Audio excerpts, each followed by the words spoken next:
Brother tried to steal my fiancée by claiming I was abusive. I exposed his lies to our entire family, and now he's disowned. I'm a 30-year-old man who once believed I had a stable family dynamic, albeit with the usual sibling rivalries. My older brother and I were never best friends, but we got along well enough, playing sports as kids, sometimes going out for beers in adulthood. I figured sibling squabbles were normal. I never thought he'd become the source of one of the worst betrayals I've faced, attempting to steal my fiancée by painting me as an abusive partner. Everything started shifting when I got engaged to my fiancée. She's kind-hearted, driven, and we just clicked. She had a gentle spirit, but also a streak of independence. My brother took an immediate interest in her from the day we announced the engagement. At first, I brushed it off. My brother can be overly curious. He'd ask about her job, her hobbies, her tastes. I assumed it was standard get-to-know-you talk. But as time progressed, I sensed an odd tension. He'd text her more than me, under the guise of planning a surprise for me or seeking her opinion on gifts. She found it slightly odd, but tried to be polite because he was my brother. The real trouble erupted a few months ago. My fiancé and I had dinner at a family gathering. My father, mother, siblings all around the table, though not a big part in the story. My brother sat across from my fiancé, directing conversation mostly to her. He'd pepper her with personal questions, ignoring me. When we got home, my fiancé mentioned feeling uncomfortable with how he stared at her, but we decided to keep calm about it. Maybe he was just socially awkward. Then, one day, my fiancé told me she'd received weird messages from my brother. He hinted that I was unstable, prone to anger, and that she needed to be careful around me. She showed me the screenshots. My jaw dropped. He wrote lines like, "I'm worried for your safety." He has a history of anger issues. "Promise me you'll talk to me if he ever gets physical." I was astounded. I've never been physically violent in my life. I don't even recall real fights growing up. Yet here he was, planting seeds of fear in her mind. I felt both enraged and perplexed. Why would he invent this? I confronted my brother immediately. He shrugged, acting concerned, claiming, "Look, I just worry about her well-being." "You can be moody." I told him it was nonsense. He repeated that he's only trying to keep her safe, rattling off old memories of me, punching a wall in frustration as a teen, or shouting during arguments. Which teen hasn't had outbursts? But never had I been abusive. My fiancé, who'd known me intimately, never witnessed any abusive behavior. My brother, though, tried to spin these tales as if I was a ticking time bomb. When I demanded he stop scaring her, he turned offensive, calling me defensive, ironically. That's when I realized he might be angling for something bigger. My fiancé apologized, saying she never believed him, but was startled by his claims. I assured her I'd never lay a hand on her. We decided to watch my brother's moves carefully, not to antagonize but remain alert. But it got worse. Subtle rumors started flying among some acquaintances. People asked me, "Are you and your fiancé okay?" We heard there was tension.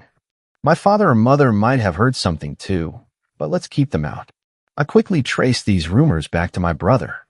He was quietly telling folks I had a problem with aggression, that he was fearful for my fiancé. Furious, I confronted him again. He insisted he was doing the right thing, that the truth will come out eventually. A month later, my fiancé discovered an entire group chat message chain where my brother told extended relatives I'd verbally abused her for months and that she was desperate to escape but didn't know how. Reading those lies made me physically shake with anger. My fiancé's face turned pale, outraged at his audacity. We decided enough was enough. We'd arrange a family meeting or a big confrontation to debunk these accusations once and for all. This wasn't just sibling rivalry. It was character assassination. The next time the family planned a small gathering, we seized the moment. We arrived earlier, discussed with a handful of relatives privately, showing them my brother's messages. People were stunned by the blatant falsehood. Some, including older aunts or cousins, recalled never seeing me behave violently. They started doubting my brother's claims. But my father or mother might have been on the fence. They wanted calm, saying, "Let's talk it out," typical avoidance. Meanwhile, my fiancée stood by me unwavering, though I could sense her tension. She hated conflict, but refused to let his slander continue. When my brother arrived, he walked in with a smirk, as if expecting another chance to whisper poison in people's ears. He was taken aback to find many relatives glaring at him. My father or mother tried to open conversation lightly, but I stepped forward, voice trembling with controlled anger, and said we needed to address the accusations. My brother stiffened, eyes narrowing. I demanded he produce any evidence of my alleged abuse. He scoffed, claiming he'd heard screaming or that my fiancée had confided in him. My fiancée, standing tall, said clearly, "I never told you any such thing. You fabricated it." That's when he tried spinning a new tale. She's covering for him because she's scared of him. The manipulation was so brazen, it made me want to scream. But I kept calm, unveiling the screenshots of his messages, where he prodded my fiancée with questions about my violent side, plus the group chat logs. Relatives leaned in, reading the texts. Some gasped, seeing how systematically he tried to undermine me. My father or mother looked aghast, perhaps realizing the scale of their son's deception.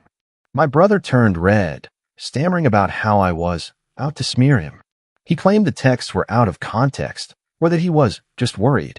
But the texts themselves were explicit, him accusing me, telling others I was a potential abuser.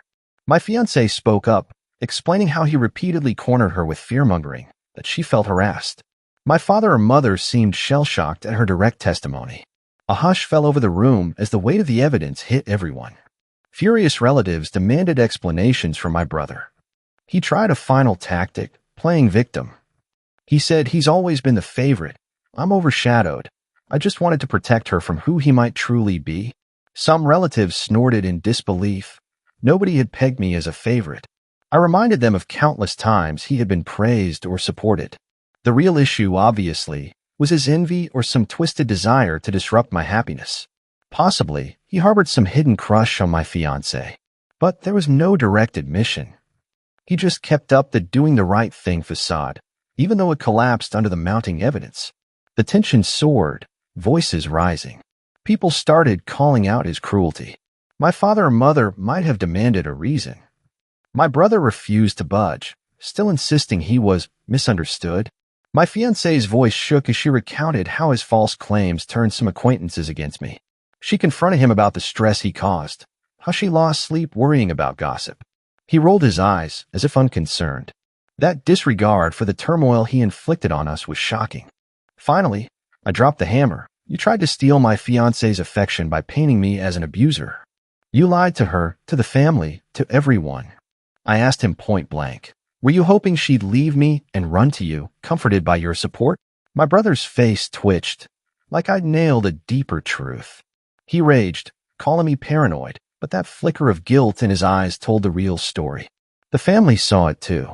My mother or father demanded he explain, but he just spewed more nonsense, failing to refute the evidence. This confrontation ended with a massive rift. My father or mother, typically refusing to pick sides, recognized the severity of my brother's behavior. They told him to apologize. He scoffed, refused, stormed out, calling us a bunch of idiots. The rest of us were left standing in stunned silence. My fiancée let out a shaky breath, relief visible, because finally, everyone witnessed the truth. My father or mother, clearly upset, told me quietly they needed time to process. Extended relatives murmured sympathy for me. Some expressed disgust at my brother's betrayal. A few tried to lighten the mood, but it was too raw. We parted ways, no resolution besides the public exposure of his lies. In the days that followed, rumors spread. People learned how my brother had systematically lied about me, hoping to sabotage my relationship. Some older relatives recalled him always showing jealousy, but they never imagined he'd stoop to slander. He tried to spin a new narrative, telling certain friends or acquaintances that we ganged up on him with fake texts. But no one believed that after the meltdown they'd witnessed. The wind was out of his sails. My father or mother then took a stance, albeit grudgingly. They disowned my brother, or at least threatened a complete cutoff until he made amends. He apparently ranted that I manipulated the entire family against him. But his tantrums couldn't overshadow the real evidence. Soon, we discovered that father or mother formally announced to the extended circle that they no longer recognized him as part of the family until he apologized or corrected his wrongdoing. It was a serious measure. Some might see it as extreme, but in our family's culture, making false abuse allegations was beyond forgivable unless there's genuine repentance. Meanwhile, my fiancée and I tried to regain normalcy. She was relieved that the lies were exposed, though still shaken that my own brother tried to ruin us. We worried he might escalate, maybe cause more drama or lash out in revenge. But for the moment, he seemed to vanish, presumably licking his wounds. I'd occasionally get anonymous calls or texts, presumably from him or his allies, insulting me. I ignored them. My fiancé insisted we keep evidence, just in case. We updated father and mother about these harassing messages. They sighed, apologizing once again for how they'd never realized the depth of my brother's envy. Despite the heartbreak of seeing my sibling effectively exiled, I felt a weight lifted. For years, he'd overshadowed me, always stirring conflict. Now, his entitlement had crossed a line so severe that the entire family saw him for who he was. Yes, it was sad, but also validated the frustration I'd bottled up for so long. He tried to paint me as abusive to steal my fiancée, ignoring that real love can't be built on slander. A surprising twist arrived when my father or mother discovered that my brother had tried a similar tactic in a past relationship, telling a friend's girlfriend that her boyfriend was dangerous. They uncovered messages revealing a pattern of sabotage. This wasn't a one-time slip. It was a repeated approach he used to intrude on others' relationships. That hammer home that disowning him might be the only way to protect people from his manipulations. In the final blow, my father or mother made an official statement to the extended family, disclaiming any association with him until further notice. It was effectively disowning him from gatherings, from family discussions, from any inheritance or roles. The censure was harsh, but given the evidence, few opposed it. Even I, who once wanted a brotherly bond, felt relief. He'd left me no choice. He tried to smear me as abuser, nearly appending my engagement, all in hopes of turning my fiancée against me. As for my brother, last I heard, he's somewhere out of state, possibly bouncing from job to job. A cousin said he tried to gather sympathy by telling half-truths about being cast out, but the cousin had seen the real story. They refused to get involved. My fiancé and I plan to wed soon, in a small ceremony with the supportive half of our family. She occasionally asks if I wish my brother could be there under normal circumstances. I used to long for a functional sibling relationship, but he torched that bridge with malicious lies. So, no, I have no regrets about him not attending. Looking back, the meltdown was ugly, but it revealed the extent of his entitlement and jealousy. If he'd fessed up or apologized, maybe the outcome would differ. But he stood by his lies, forcing father or mother to act. Some might say it's tragic to see a brother disowned, but sometimes boundaries are vital when faced with someone's extreme betrayal. Without that disowning, he'd keep meddling, keep defaming me, keep trying to sabotage my fiancé. This final line was necessary. My fiancé and I, for our part, found a renewed closeness, forging resilience out of adversity. She saw how I handled the betrayal with measured calm, gathering evidence, confronting him publicly, ensuring the truth prevailed. She told me she admired my composure. I admitted it was fueled by years of frustration with my brother's petty power plays. His attempt to smear me as abusive was the last straw, pushing me to stand up for myself in front of the entire family. Life is calmer now, though a bit sad that a chunk of my family dynamic is shattered. My father or mother occasionally express sorrow about losing a son, but they also stand by the decision. They apologize to me for not seeing through his manipulations sooner. All I can do is accept their regrets, keep moving forward. I'd rather have a smaller circle of genuine support than a bigger family overshadowed by constant sabotage. And so that's how it ended. My brother tried to steal my fiancée by labeling me abusive, only to be exposed before everyone. The evidence was undeniable. The family turned on him, and he's now disowned. Perhaps one day he'll realize his wrongdoing and attempt a real apology. But for now, I'm at peace with him out of my life.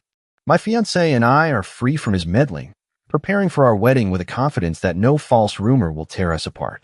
That sense of relief is the best revenge, living happily, unclouded by his toxic presence.